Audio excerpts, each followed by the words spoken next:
آخری بات بتا کر آپ سے میں رخصت ہو رہا ہوں. اور ایک شاعر اہل سنت آفتاب قادری صاحب ان کو بھی آپ سماعت کریں گے. کربلا کے میدان میں یزید کا نائب کوفہ کا گورنر کون تھا؟ عبیداللہ ابن زیاد. یزید کی طرف سے ان کے پاس آرڈر آتا، حکم آتا. یزید نے یہ فیصلہ کیا تھا امام حسین سے زبردستی بیعت لیا جائے. اگر بیعت لینے سے انکار کر دے تو ان کو قتل کر ڈالو، مار ڈالو. میں بادشاہ ہوں، کوئی کچھ میرا بگاڑ نہیں پائے گا. بلکہ یہ ہوگا کہ تو 4 سال تک لوگ امام حسین کو یاد کریں گے، پھر اس کے بعد بھول جائیں گے. پھر کیا ہوگا؟ پوری دنیا میں میرے حکومت کا ڈنکے اور میرے ہی چرچا ہوگا. یزید کا یہ حکم آیا عبیداللہ ابن زیاد کو، تم امام حسین سے بیعت لو. نہیں لیتے ہیں تو زبردستی کرو، پانی بند کرو، ان کو ٹارچر کرو، ان کو ستاؤ، ان کو پریشان کرو. پھر بھی نہیں مانے تو اعلان جنگ کرو. پھر بھی نہیں مانے تو قتل و غارت شروع کر دو، امام حسین کو قتل کر دو. جو ہوگا ہم دیکھ لیں گے کیا ہوگا، میرا کوئی کچھ بگاڑ نہیں پائے گا. یہ یزید نے فیصلہ کیا تھا. تو 3 سال تک امام حسین کو لوگ یاد کریں گے، آنسو بہائیں گے، پھر اس کے بعد بھول جائے گا. میری حکومت 50 سال تک چمکتی رہے گی. 50 سال تک میں بادشاہ، یعنی ایک لمبا عرصہ تک میں بادشاہ بن کے رہوں گا. یہ یزید کا پلان تھا، مگر ایسا نہیں ہوا. امام حسین کی شہادت کے بعد یزید ملعون، یزید مردود صرف 3 سال بادشاہ بن کے رہا. 3 سال کے اندر میں خطرناک بیماری میں، لا علاج بیماری میں یزید مبتلا ہو کے تڑپ کے مر گیا. اس کے بعد مختار ثقفی وہاں کا یعنی کوفہ کا حاکم بنا، وہاں کا گورنر بنا. وہ بنتے ہی اعلان کر دیا کربلا کے میدان میں امام علی مقام رضی اللہ تعالیٰ عنہ کے خلاف جن لوگوں نے بغاوت کی تھی، جن لوگوں نے جنگ کیا تھا، وہ جہاں کہیں پکڑا جائے اسے مارا جائے، اس کو وہیں پہ قتل کر دیا جائے. چند لوگوں کا نام لے کر کے کہا تھا عمر ابن سعد جہاں کہیں پکڑا جائے اسے مارنا مت، پہلے میرے پاس لانا. شبل لعین جہاں کہیں پکڑا جائے اسے قتل مت کرنا، پہلے میرے پاس لانا. عبیداللہ ابن زیاد جہاں کہیں پکڑا جائے اسے مارنا نہیں، پہلے میرے پاس لانا. ہرملہ جہاں کہیں پکڑا جائے اس کو میرے پاس لانا. یعنی یہ مختار ثقفی عذاب الہی بن کر،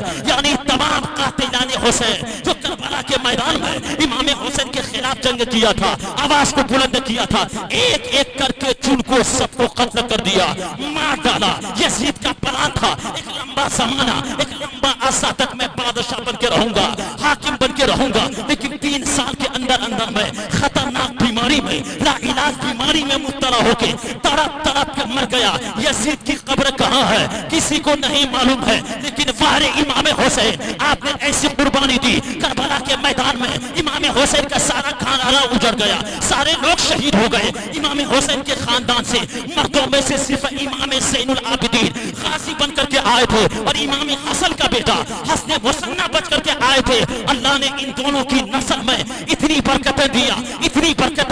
آج پوری دنیا میں حسینی اور حسنی سید موجود ہے، پوری دنیا میں سادات کرام کا گھرانہ موجود ہے. کسی شاعر نے کیا ہی خوب کہا ہے، قتل حسین اصل میں مرگ یزید ہے، قتل حسین اصل میں مرگ یزید ہے. اسلام زندہ ہوتا ہے، ہر کربلا کے بعد زندہ ہوتے ہیں جو مرتے ہیں حق نام پر. اللہ موت کو کس نے مسیحا کر دیا؟